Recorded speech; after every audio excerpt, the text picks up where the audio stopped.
mil reais e uma proibição de licitar por 1 ano. O eminente relator,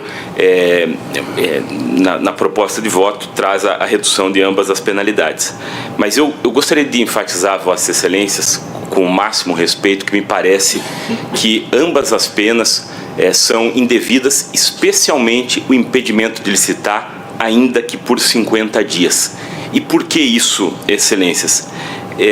O objeto desse contrato era o fornecimento de mão de obra para auxiliares de dentistas no hospital da Universidade Federal do Rio Grande do Sul. Foi um contrato celebrado por 12 meses. Ele vigeria de agosto de 2020 a agosto de 2021. Esse era o prazo de vigência do contrato. Em maio de 2021, faltavam aí pouco mais de 2 meses para o encerramento do prazo contratual e os serviços não haviam iniciados, e a universidade diz isso de modo categórico no processo, porque o hospital estava fechado, portanto não houve início do serviço e já se avizinhava o encerramento do contrato. Ela então notifica a empresa para informar se tinha interesse na prorrogação do contrato e diz: se não for prorrogado, o contrato vai se extinguir ao término da vigência. Isso está lá no evento 1, OUT 11. Esse é o documento, folha 75, ou seja, se não renovar, vai se extinguir. E a empresa, como é permitido pela legislação, disse que não havia interesse na renovação. É legítimo que ela não tivesse interesse na renovação e o contrato estava para se exaurir. E diante disso, ou seja, diante da manifestação da empresa de não renovar, o que faz a URGS? Ela convoca a empresa para iniciar a prestação do serviço no dia 21 de junho, faltando 49 dias para o encerramento do contrato. 49 dias. E a empresa legitimamente se opôs a isso, porque isso causou um abalo completo na equação econômico-financeira do contrato. Era um contrato de 12 meses, ela receberia 45 mil por mês, portanto, ao longo de 12 meses ela receberia 500 mil, e com esse valor ela faria frente não só ao pagamento da mão de obra, mas ela pagaria obrigações acessórias, como instalação do escritório em Porto Alegre, fornecimento de EPI de uniforme, 2 para cada prestador, com diferença entre modelo feminino e masculino, jaleco, calça, camiseta, segunda pele, para o supervisor, blazer, calça social, camisa social, suéter de lã. Por 49 dias de contrato, ela receberia 62 mil reais, e é evidente que esse valor não é suficiente para fazer frente a todas essas obrigações que deveriam ser amortizadas num prazo de 12 meses. E é justamente por isso que o artigo 65 da Lei de Licitações diz, parágrafo 1º, o contratado fica obrigado a aceitar supressão de até 25%. Mas a lei diz, nenhum acréscimo ou supressão pode exceder esses limites, salvo se houver um acordo entre as partes. E o artigo 78 da Lei de Licitações diz, a supressão por parte da administração acarretando modificação do valor inicial além do limite de 25% é motivo para rescisão. E nesse caso aqui, houve a modificação do valor inicial do contrato, que era um contrato de 500 mil, se tornou um contrato de 60 mil. Não foi só 25% que a lei diz que é o limite de supressão, foi 87%.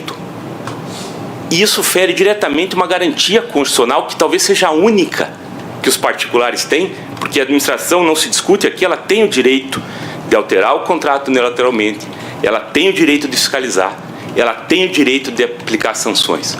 Mas o Constituinte deu uma garantia para o particular, manutenção das condições efetivas da proposta.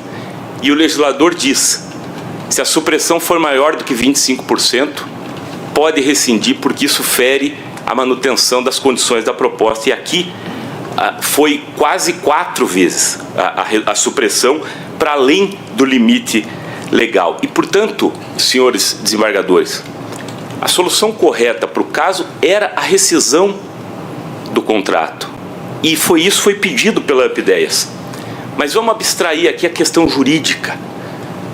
Todos os senhores foram diretores do foro, têm, portanto, essa experiência, inclusive de gestão, e sabem que 49 dias é uma contratação disfuncional. Quer dizer, não faz sentido confeccionar os uniformes, selecionar essas pessoas, que são seres humanos, treinar essas pessoas, cadastrar essas pessoas, para que elas comecem a prestar o serviço e dali a 49 dias esse serviço seja encerrado. Seria muito mais fácil convocar a segunda colocada, e foi o que aconteceu, e eu vou falar sobre isso ao final. Mas a URGS, ao invés de seguir o caminho da boa gestão, do diálogo, ela preferiu, em retaliação, utilizar os seus poderes sancionatórios e aplicou penas gravíssimas, manifestamente desproporcionais, né? E a sentença, sem examinar os argumentos trazidos na petição inicial, esses que trago a Vossa Excelência agora, sem assegurar o direito à produção de prova, julgou a lida improcedente, dizendo que não há se falar em supressão do objeto da contratação ou em suspensão, mas em adiamento do início dos contratos em razão da pandemia. É incontroverso que o contrato se encerraria em agosto de 2021. Não há controvérsia a esse respeito, está documentalmente comprovado. E, portanto, isso que a sentença diz que é o adiamento do início, na verdade, a supressão de 87%. Porque se adia o início em 10 meses e se determina o início quando faltam 49 dias, há aqui uma supressão de 87%. E aí eu insisto nesse ponto, o artigo 78, inciso 13 da Lei de Licitações. A supressão que acarreta a modificação do valor inicial do contrato além do limite é causa de rescisão. Aqui claramente houve, como eu falei, a supressão. Portanto, o que se requer aqui é, primeiro, o reconhecimento de que a UpIdeias agiu no exercício regular de um direito. Ela não estava obrigada a executar um contrato em que houve supressão de 87%. É uma previsão clara da lei. E se não for esse o entendimento de Vossas Excelências, porque o Código Civil diz, né, não constitui ilícito o exercício regular de um direito e, portanto, ela não pode ser sancionada por ter agido de modo lícito. Mas se esse não for o entendimento de Vossa Excelência, o que se pede é a anulação da sentença para que a prova possa ser produzida em primeiro grau, né? O STF já decidiu, mandado de segurança 31972, que essas sanções de impedimento precisam de dolo ou má-fé. A empresa não agiu com dolo ou má-fé, ela inclusive trouxe alternativas para a administração para eventualmente tentar, quem sabe, executar em 49 dias, mas sem a obrigação de fornecer uniforme ou sem a obrigação de instalar escritório em Porto Alegre. A administração foi inflexível. E o dano? Fala-se muito em dano, mas a URGS contratou a segunda colocada. Ela contratou pelo remanescente. E, portanto, a instrução poderia demonstrar, se a gente pudesse ouvir os gestores da URGS, por que eles não contrataram o remanescente desde logo, optando por insistir num contrato de 49 dias? Qual foi o dano causado? Será que não foi falta de planejamento da administração pública, que poderia ter convocado a segunda colocada e insistiu na empresa que pretendia ir, tanto que de fato contratou depois, e esse contrato está vigente até hoje. Então essa questão do dano, né, que é um elemento da sanção, também precisa ser apurada numa adequada instrução. E por fim, e aí nesse ponto eu não preciso me alongar, porque o eminente relator já sinaliza a desproporção da pena, né? 49 dias de uma suposta inexecução e uma pena de 1 ano, impedimento de licitar, e eu digo a Vossa Excelência, é uma empresa que vive de fornecer mão de obra à administração pública. Essa pena inviabiliza a empresa, porque não é só a pena, ela é descredenciada do SICAF.